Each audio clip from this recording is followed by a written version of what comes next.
Oh, crap. Are you okay? What a blunder! Stupid me! This really isn't the greatest time for self-loathing. You sprained your ankle. That's rough. No, it feels fine. I'm not gonna leave you in the street. Let me help. Everything that made Masamune kun Season 1 unique and special, I've said it before, and I'm a kind of a broken record at this point with this specific show, but like everything that made Season 1 special is vacant and gone in Season 2, and instead we are served with like this very predictable story where you're like, you can see on why the MC, our main character Masamune, is doing what he's doing, is that unsurety, that unknowingly, you know, agreeing to something, getting something, and then not wanting it, right? It's like when you're a child and you see somebody eating like cookies and cream ice cream or something, and you want it, and you bitch and bitch and bitch and bitch and bitch, and you finally get it because that person, that kid, whatever, gave in because you're annoying AF. You taste a little bit of it, you're like, I don't even want it. And it's like, yo, I'm about to slap a bitch. You know, I'm about to slap a kid. So it's one of those things that's exactly what happened here with Masamune kun. It's like, it's so predictable. It's like, oh, he got Aki, but now he's like, nah, I don't know if I want cookies and cream. Maybe I want a little double fudge chocolate. Maybe I want just a little bit of plain vanilla. You know what I mean? He doesn't know what he wants. Does he want church girl? Does he want Yoshino? Does he want Aki? He doesn't effing know.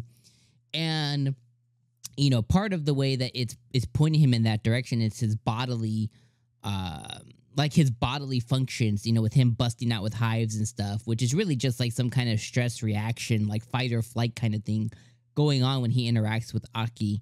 And his body's just like rejecting her, which, like, sure, I guess. Not very unique, but whatever. Like, that's so effing realistic. But okay, sure, it can happen.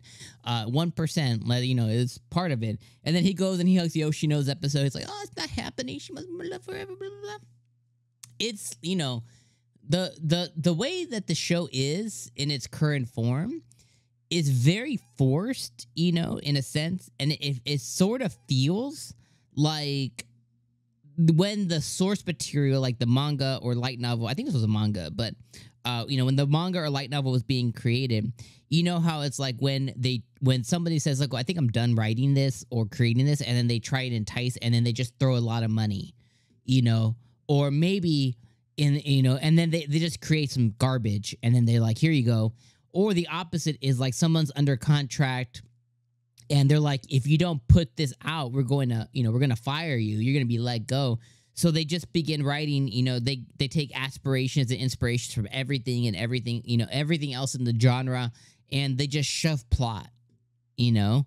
And then I feel like this is what you get. It's like we had this unique revenge story, you know, and eventually, you know, he's going to get the girl, or something's gonna give, you know. But we had this unique story with a lot of hilarity and really, really funny, and, you know, very unique. And then, you know, we knew that the second season was like, okay, he's gonna get his revenge. You know, maybe you know, one universe has him actually getting revenge and getting the girl and getting back at her, and then maybe he transitions into, you know, feeling bad, and, you know, there's a story there that could happen.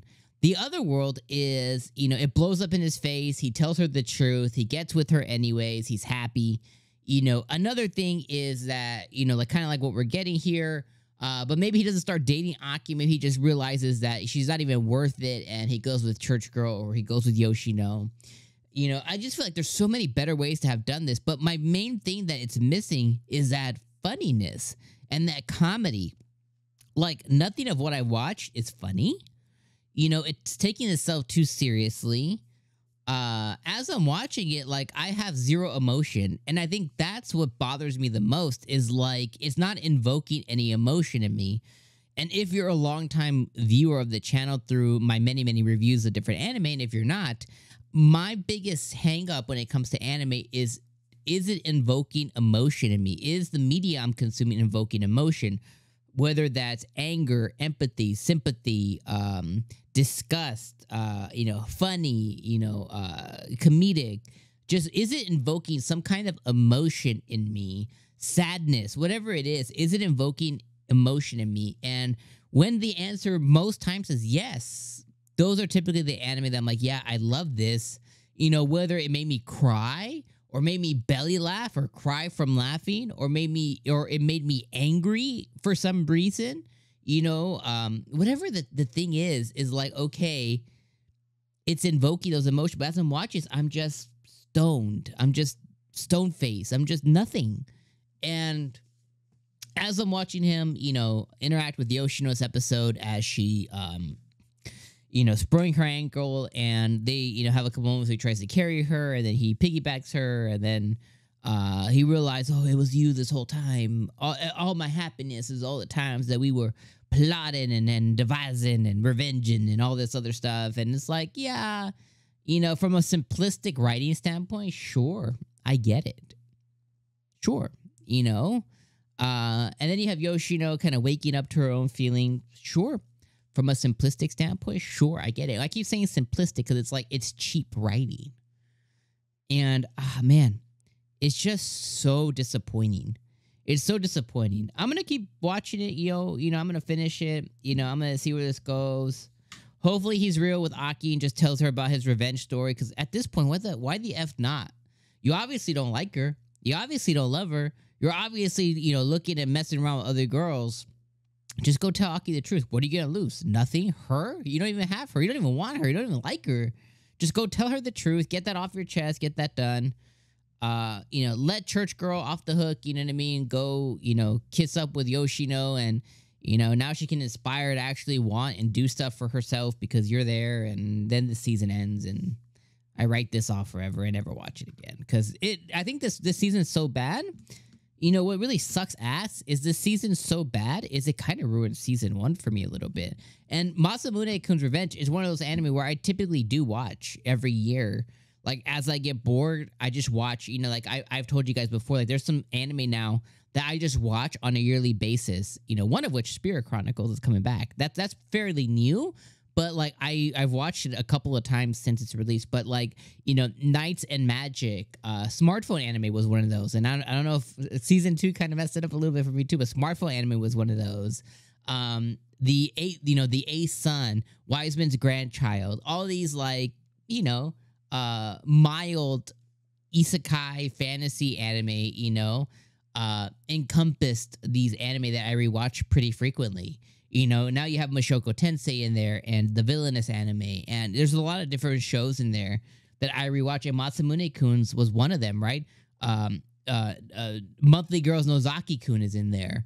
You know, Relife is in there. And these are just shows that I just kind of like, I rewatch periodically. So I don't know. It's rough. But anyways, let me know your guys' thoughts. You know, maybe you're loving it, and that's totally cool. It's just not rubbing me the right way, and I'm so disappointed. But, you know, like I said, if you're loving it, let me know in the comments. Let me know why. You know, maybe, post your argument down there. Bring me back to the light side. You know, bring me back to the light side, and, you know, let's fight for good once again. All right, I'm going to see you guys next week. Peace.